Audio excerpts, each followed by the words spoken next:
I got a question asked to me.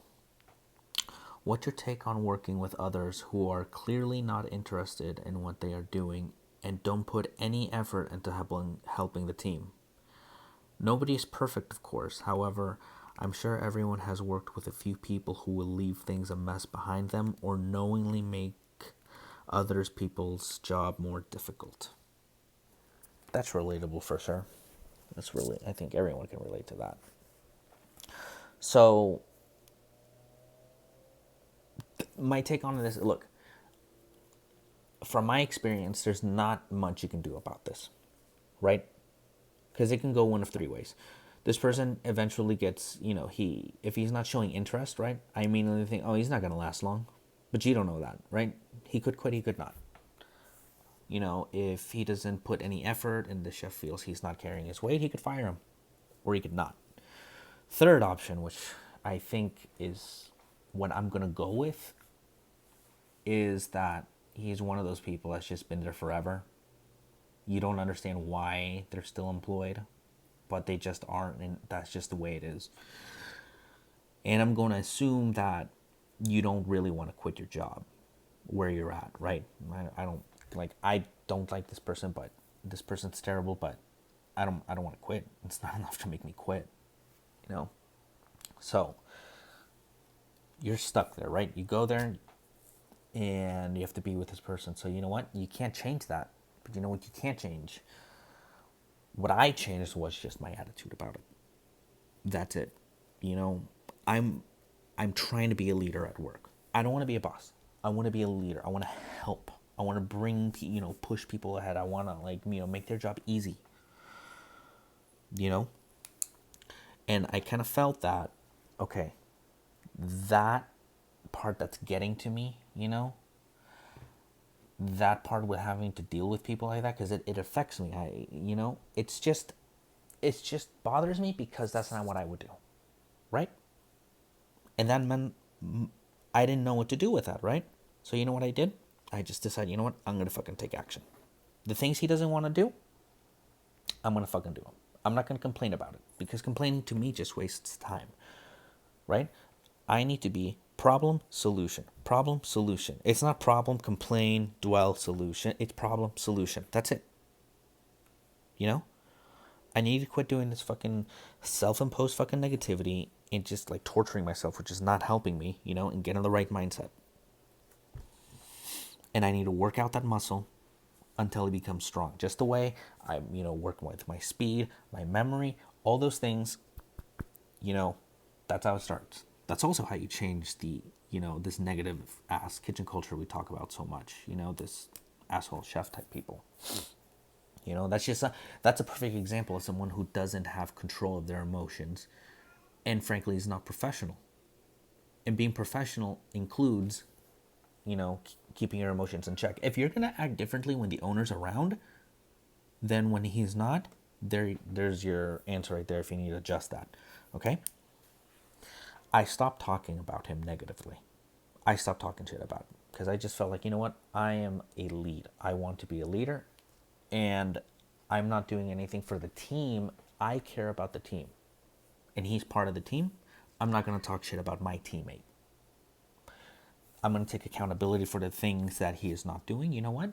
I'll pick up the slack. I don't gossip. I don't complain about him. I don't make myself difficult to work with him around it. No, in fact, and I kind of it's almost like sparring, or doing like a workout trying to go for a new PR. It's going to be difficult to get over that hill, but it's doable. And that hill is be around this person, be friendly, be professional. I'm talking for myself. Maybe you're already friendly and professional, but I find it very hard to be friendly or be around people I don't like, especially people with poor work ethic. It's just, I can't stand it. So I just make it like a night, like a challenge, and that's what it is. That's what working with people like this is.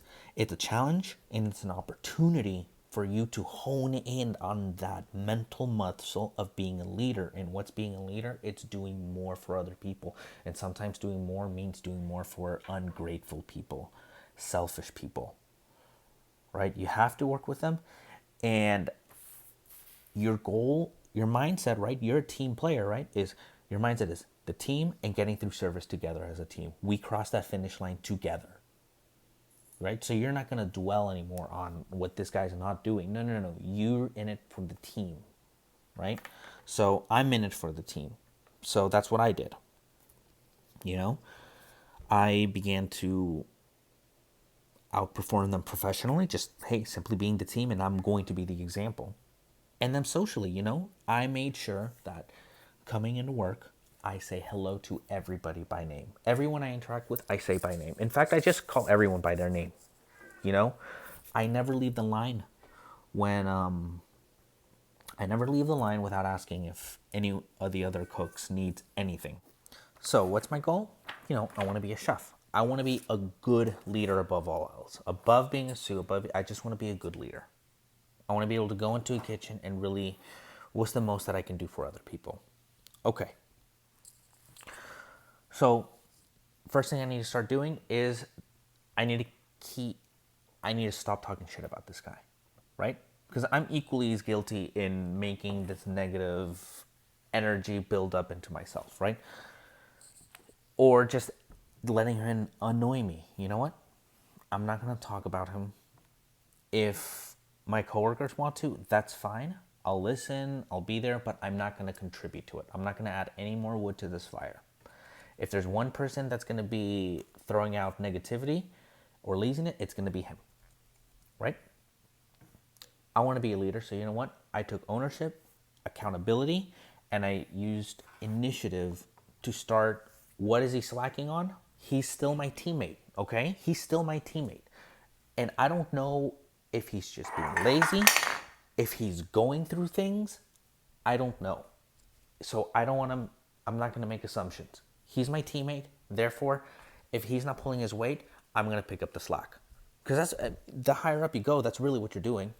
They're adding responsibility to you along the way, you got to help more people out. I'm a lead, so now when someone calls out, I have to cover that station. It just is. I quit complaining about him, and I actively just thought like, okay, I'm going to make myself easier to work with. And that's what I've been doing. I come into work, I say hi to everyone by name. I don't know what it is about just calling people by their name, but you get good results from it, And, and especially saying hi to him is a challenge for me, And then if I saw something that he could be doing, you know what? I'll do it. If he's not showing interest, I show interest. He's not putting, any effort to help the team. You're going to put effort to help the team, right? This guy, who knows if he's going to be gone, if they're going to fire him. It's just, and you know what? That's not my problem. That's not my business. I'm not going to, yeah, you could bring it up to the chef. You could, you could ask for help, but do you really want to go to the chef and without a solution? Or do you think it's smart to, or do you think it's maybe smarter, instead of going to your chef, trying to see what you can do, And that's a life skill right there that you can use in other restaurants, right? I think that's the most important part about it is it's an opportunity for you to get something, to grow a mental muscle. So whether you stick in this kitchen or you go to another one or the next 10, people that you're going to have to work with like this, you're going to know how to do that because you've done this. You've done the mental sparring. And that's where I'm at. Some days I get knocked down. I'm like, fuck, dude. I just keep landing on my back. And other days, dude, I feel like $1,000,000. And I'm like, dude, I did the whole shift. I picked it up. I did this. I did that. I helped it. And it feels so good. And at first, the difficult days were more than the good days. But you know what? It's about 50-50 right now. Which means it's closer to every day. Just, you know what? Don't let them get to you, dude. Don't let them get to you. Don't worry about it, man. If he's going to get fired, he's going to get fired.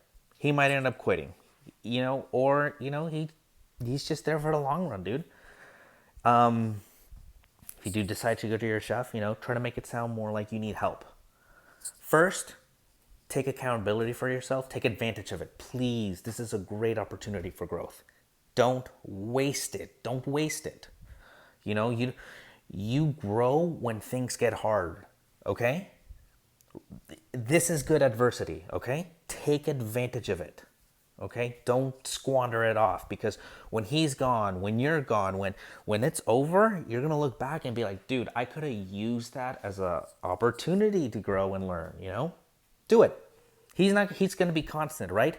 Which gives you the advantage, because you can come in every day with a new idea, a new format, a new way of, you know? And then after you've been doing this for maybe like 2 or 3 months, you can casually just mention to the chef, right? Once you've gotten just accustomed to this the way it is, then you can just go to him and be like, "Chef, I need your help." You're not there to complain. You're just asking for a little help, right?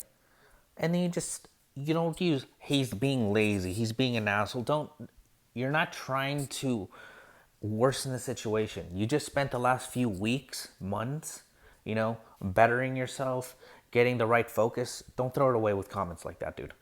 Just be like, "Hey, listen, I feel like he's maybe not being as efficient as he can." Use words like efficient, quickly, you know, he's not being as fast as he can, or he's not being efficient. Then you give him the benefit of the doubt. Maybe he's going through some stuff. Do you think you can talk to him, chef? I'd really appreciate it. And something may happen, something may not. So, look, you're going to find these people every job, your next job, your last job, your current job. Your best bet, dude, is take ownership for yourself. Do what you can do the best that you can do. And what you can't control, dude, just, exercise that muscle, dude. Okay? Don't take it personally. It's just work, dude.